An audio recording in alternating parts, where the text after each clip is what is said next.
அனைத்து அமைப்பு சாரா தொழிலாளர் சொந்தங்களே வணக்கம். முத்தமிழறிஞர் டாக்டர் கலைஞர் அவர்களின் சாதனைகளை முதல் பகுதியை பார்த்திருப்பீர்கள். அவர் சாதனைகள் மீண்டும் தொடர்ந்து பட்டியலிட்டு வருகிறேன்.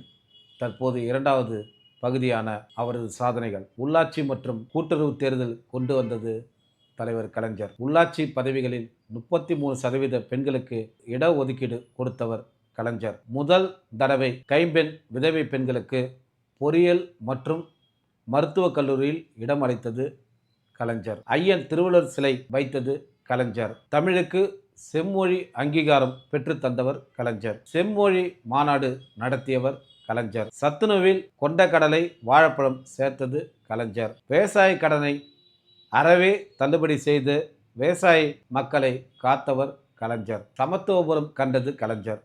உழவர் சந்தை தொடக்கி வைத்தவர் கலைஞர். தொல்காப்பிய பூங்கா செம்மொழி பூங்கா அமைத்தவர் கலைஞர். சமச்சீர் கல்வி கொண்டு வந்தது கலைஞர். இந்தியாவில் முதலில் சென்னை அண்ணா மேம்பாலம் முதல் கோவை அடுக்கு மேம்பாலம் போன்ற பல நகரங்களில் பலவேறு மேம்பாலங்களை கட்டியது கலைஞர்.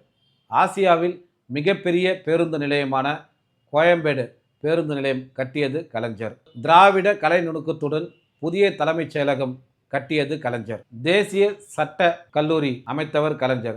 தாம்பரத்தில் தேசிய சித்த மருத்துவ ஆய்வு மையம் தொடங்கியவர் கலைஞர். சென்னை மாநகர மெட்ரோ ரயில் திட்டம் செய்தது கலைஞர். 2 பெண் மேயர்களில் ஒருவர் தாழ்த்தப்பட்டவர் இனத்தை வர செய்தது கலைஞர். மெட்ராஸ் சென்னையாக்கியது கலைஞர். தொழிற்சாலைகளில் வெளிப்படை கொள்கை அமைத்தவர் கலைஞர். முதல் தடவை கைம்பெண் விதவை பெண்களுக்கு தொழில் தொடங்க உதவியவர் கலைஞர். காங்கிரீட் சாலை அமைத்தது கலைஞர்.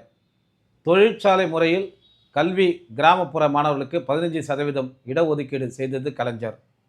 பால் விலை பேருந்து கட்டணம் மின்சார கட்டணம் உயர்த்தி மக்களை துன்புறுத்தாதவர் கலைஞர். நியாய விலைக்கடைகளில் மல்லிகை பொருட்கள் வாசனை சாமான்கள் சோம்பு சீரகம் மிளகு பட்டை கிராம்பு வெந்தயம் பிரிஞ்சிலை முதற்கொண்டு அனைத்து விதமான பொருட்களும் கிடைக்க செய்தவர் கலைஞர். தமிழகத்தில் தொழில் புரட்சியும் கணினி புரட்சியும் கொண்டு வந்தவர் கலைஞர். வடக்கே வாழ்கிறது தெற்கே தேய்கிறது என்ற நிலையை மாற்றி மத்திய அமைச்சரவையில் தமிழக அமைச்சர்கள் பதவிகளை அள்ளி வந்ததோடு மாநில வளர்ச்சிக்கு வழிவகுத்து திட்டம் தந்தவர் கலைஞர். சென்னையில் மத்திய அதிரடிப்படை மையம் NSG கொண்டு வந்தவர் தலைவர் கலைஞர். ஒகேனக்கல் கூட்டு குடிநீர் திட்டம் செய்தது கலைஞர்.